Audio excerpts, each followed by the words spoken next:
लोग बहुत बेवकूफ़ बन चुके हैं, इसके आगे नहीं बनेंगे।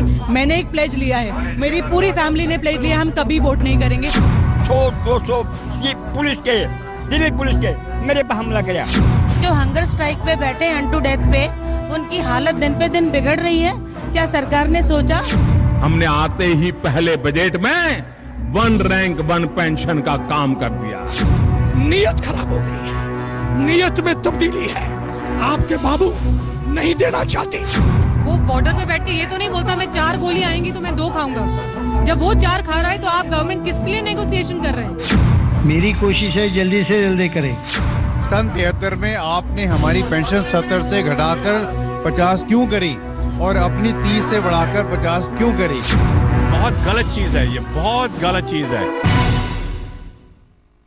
जाग रहे हम वीर जवान, जियो जियो ए हिंदुस्तान।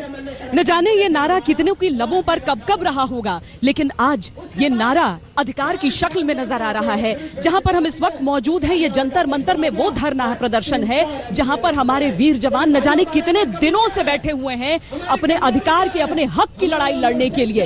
उम्मीद इन्हें है कि सरकार की तरफ से जो आश्वासन इन्हें मिलता रहा है वो सच साबित हो, सरकार उस आश्वासन पर अमल करे। हम अपने इस कार्यक्रम में आज आपको दिखाएंगे कि दरअसल पेच फंस कहां रहा है, किसकी गलती है और कब तक उम्मीद की जा सकती है कि कुछ न कुछ होगा जरूर। जो सीना सरहद की ढाल बनता है वो आज विश्वासघात से छलनी है। जो निगाहें दुश्मन को भेद देती हैं वो आज नम है। जो बाजू शस्त्र उठाते हैं वो नारों में उठ रहे हैं।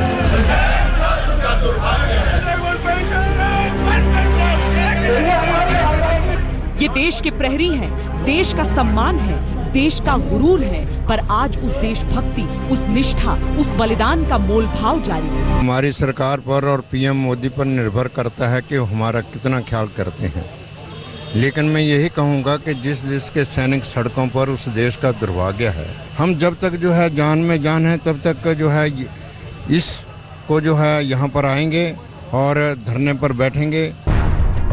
जंतर मंतर पर 1 रैंक 1 पेंशन के लिए चल रहे आमरण अनशन को 17 दिन बीत गए। इस विरोध प्रदर्शन को 2.5 महीने बीत गए और ये लड़ाई हो चुकी है 40 साल पुरानी। यानी लगभग हर पार्टी से निराशा, हर राजनेता से धोखा।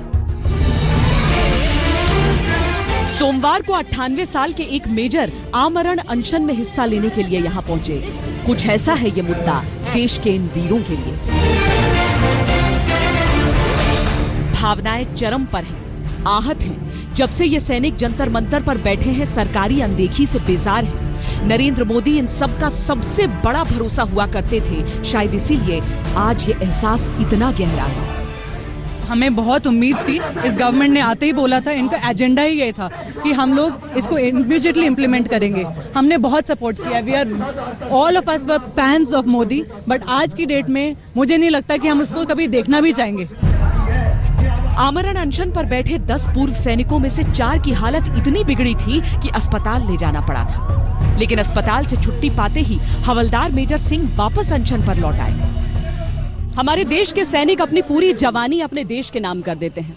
जब उम्र बढ़ती है तो उन्हें जो मिलता है वो है नाइंसाफी। आखिर क्यों सैन्य बलों के लिए ये मांग उठती रही है? आखिर क्यों सरकार ने इसे माना है कि ये जरूरी है? क्या है वो बुनियादी वजहें कि 1 रैंक 1 पेंशन की मांग की जाती है?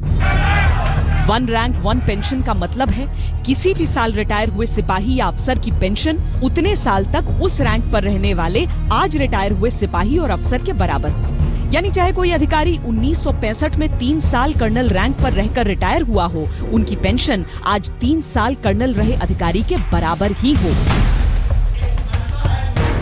1973 तक अफसरों को अपनी आखिरी तनख्वाह का 50% हिस्सा पेंशन के तौर पर मिला करता था और जवानों को 70%। लेकिन इंदिरा सरकार के दौरान 3rd पे कमीशन में मिलिट्री पेंशन को आम नागरिकों को मिलने वाली सिविल पेंशन के बराबर कर दिया गया। ये लड़ाई कमोवेश तभी से शुरू हो गई, लेकिन 30 मई 2009 को यूपीए सरकार ने 1 रैंक 1 पेंशन को नकार दिया। तब पूर्व सैनिकों ने अदालत का दरवाजा खटखटाया और 9 सितंबर 2009 को सुप्रीम कोर्ट ने कहा कोई भी अधिकारी अपने बाद रिटायर हुए अधिकारी से कम पेंशन नहीं पा सकता। अगर एक ही रैंक पर उनकी सेवा काल समान है तो पेंशन भी बराबर होनी चाहिए। जंतर मंतर के मंच से बार बार ये कहा जाता है कि ये किसी व्यक्ति के खिलाफ लड़ाई नहीं है, बल्कि व्यवस्था के खिलाफ लड़ाई है। लड़ाई इस बात के लिए कि विश्वासघात किया गया है और इस मुद्दे को आगे लेकर वो अलग अलग शहरों में भी आंदोलन के तौर पर इसे आकार दिया जाएगा। सरकार अपनी तरफ से कहती है कि हमारी कोई दिक्कत नहीं है, हम प्रतिबद्ध हैं, हम जरूर मुहैया कराएंगे पूर्व सैनिकों को उनका हक। फिर पेच कहां पर फंस रहा है ये जान लेना भी जरूरी है। 11 दिसंबर 2011 को संसद की भगत सिंह कोश्यारी समिति ने 1 रैंक 1 पेंशन की परिभाषा देते हुए उसे लागू करने की सिफारिश भी की, लेकिन ये केवल परिभाषाओं और आंकड़ों में उलझा रहा। इसी साल 17 फरवरी को सुप्रीम कोर्ट ने सरकार को अपनी 6 साल पुराने फैसले पर अमल के निर्देश दिए। मंत्री अरुण जेटली के साथ जब पूर्व सैनिकों की मुलाकात हुई तो उन्होंने उनसे अपनी मांग कम करने को कहा। सरकार ने सवाल उठाया कि आज सैन्य बल मांग रहे हैं, कल अर्धसैनिक बल मांगेंगे, परसों पुलिस। लेकिन इस तर्क पर पूर्व सैनिकों का दावा है कि सैनिक 20 साल की उम्र में सेना में भर्ती होता है और 17 साल बाद अगर उसे प्रमोशन नहीं मिली तो रिटायर हो जाता है। उसकी पेंशन 37 साल में आखिरी वेतन पर तय हो जाती है। भारत में 85% सैनिक 35 से 37 साल की उम्र के बीच रिटायर हो जाते हैं। बाकी 12 से 13%